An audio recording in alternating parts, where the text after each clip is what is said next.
This is Editor Jackson here, popping in from somewhere with no microphone to tell you that this episode contains mentions of my school trauma and me being outed.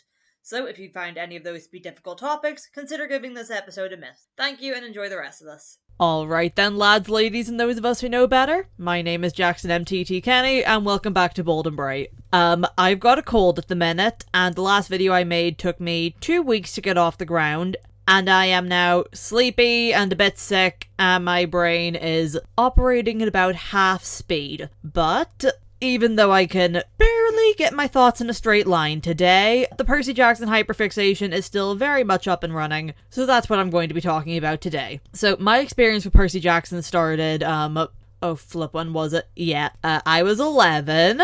I was in a very bad situation that we need not go into today. But basically what my teacher had done was, so we'd been split off into wee groups, except for me. So there was a little table in the corner that was my table, and I couldn't do any of the group activities. Yeah, in hindsight, she sucked. But the one positive that came out of that situation was they needed something to do with me because I literally wasn't allowed to do the class work. So there was a wee room across the hall that just had like a bookshelf in it. So they said, alright, go in there, pick out any random book, and then every day you're going to read a chapter and summarize that chapter. And wouldn't you know it, the book I picked out was Percy Jackson and the Lightning Thief. I got hooked right off the bat, which wasn't great because I was only allowed to read one chapter a day, and those are pretty short chapters. So I was just opening up the book and going, okay, I accidentally vaporized my pre-algebra teacher. Percy accidentally vaporized his pre-algebra teacher. Can I read the next chapter yet? I can't actually remember when I had to stop doing the summaries of the Percy Jackson books. I might have read,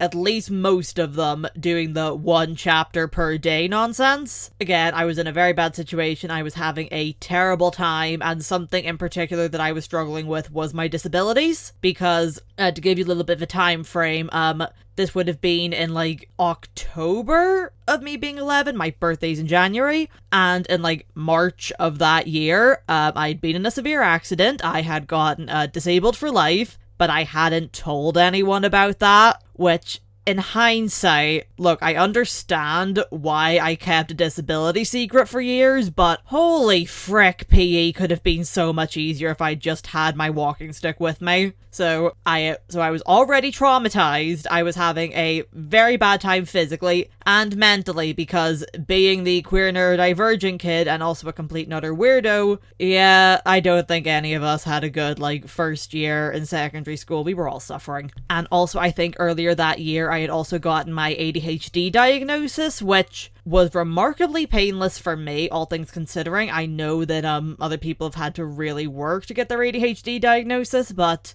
I didn't want it because I was really struggling with the fact I was autistic. I was really struggling with the fact I was autistic and the fact that I had ADHD. And this is where it loops back to Percy Jackson, because I think he says right in the first chapter, oh, I've got ADHD. And before that, I was fully a Potterhead, and if there's one thing that people were calling out Harry Potter for even at the time, this was before the whole J.K. Rowling malarkey, it was that there wasn't a lot of representation in it. It was a little bit heteronormative, bit white-focused, and okay, to be fair, the Percy Jackson books had a little bit of white heteronormativity going on as well, but that really improved in later books, and it meant so much to me as a wee kid, just being able to sit down and read these books, and I didn't want to be a half-blood. I felt that in my soul. Because I also didn't want to be the person I was. I hadn't come out as trans, I hadn't come out as anything, actually. So I was just this closeted little anxious wreck 24/7, which was a very bad time. Honestly, I've got 1,000 stories from my school years, and maybe one of them is positive. I was having a very bad time. And so the Percy Jackson thing kept up. I read the entire first series when I was 11. It wound up becoming something I could talk to other people about, which really I needed something to talk to other people about. I was very lonely. And then when I was about 12, I discovered that there was a second series, and was absolutely over the moon. Now, my mom had a little bit of a philosophy about not buying me first-hand books because I was a really, really quick reader, so she didn't see the point in paying like 10 quid for something that would take me half an hour to read. So I wound up getting nearly all of my books like secondhand in charity shops and in the wrong order for years. So I did not read the Harry Potter series in order. I think I read the Percy Jackson books in order, but that was just because there was a box set of them on the shelf. I didn't read the second series in order either. I can't even remember what order it was, but oh boy. And yeah, I remember that I had like the first 2 books, but I didn't have the rest of them. I think I had the first 2 and the last one, but the second series, like 5 books in the series. So like I wound up finding like a PDF of the 3rd and 4th books, which I read in one day. Now, the Mark of Athena and the House of Hades, those are 600, 700 pages each. So I read those from 6:30 in the morning to 9:30 at night. I gave myself so much eye strain. And also it was a full moment of, oh my gods. I have just been through so many different characters' little emotional journeys. So I was basically an emotional jelly with eye strain for a couple days after that, but I can't even bring myself to regret it, because something that did come out of reading 2 giant books in one day was that I got to the part in House of Hades where one of my favorite characters of all time, Nico D'Angelo, spoilers for the House of Hades, but he gets outed as gay. And that also meant something to me because I was still in the closet at this point. I think I had come out to like my friends and maybe a family member or 2, but I can kind of see in hindsight now why specifically him being outed made me feel things, because I didn't have a say in the first family member I came out to. I had like, when I was like 10, I was at a sleepover with my granny. I left my iPad out. She went snooping through it and found the forum for bisexuality I was on. Now, I'm not bisexual, but at the time I did not know there were other words. Nowadays I say I'm pan-romantic, but I still had to explain what that forum was and why I was on it, which was not a good time. It was very, very stressful. I was like 10 and my granny is very religious.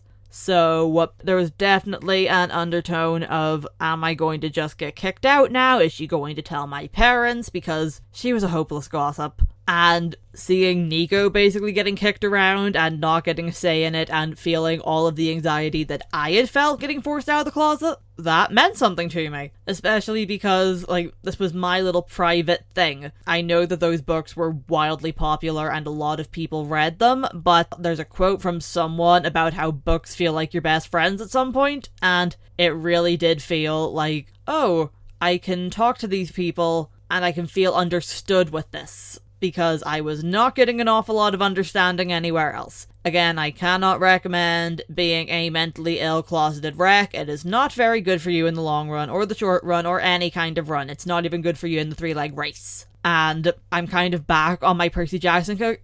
It's simmered down a bit. It simmered down a little bit in my later teens because I just needed to move on to different things to get the different kind of emotional releases I was looking for, because again, books are therapy. And I wound up discovering the musical, which the musical I would say is my favorite musical of all time. Yes, I'm a musical theater nerd. It's so good. Like, I have listened to those songs over and over and over again. Spotify has a wee list where they send you the songs you listen to most that year, and 2 years running, the songs from the Lightning Thief musical came out number 1. If you're curious, it was Good Kid and My Grand Plan. I'm really excited now for the Percy Jackson series to come out on Disney+.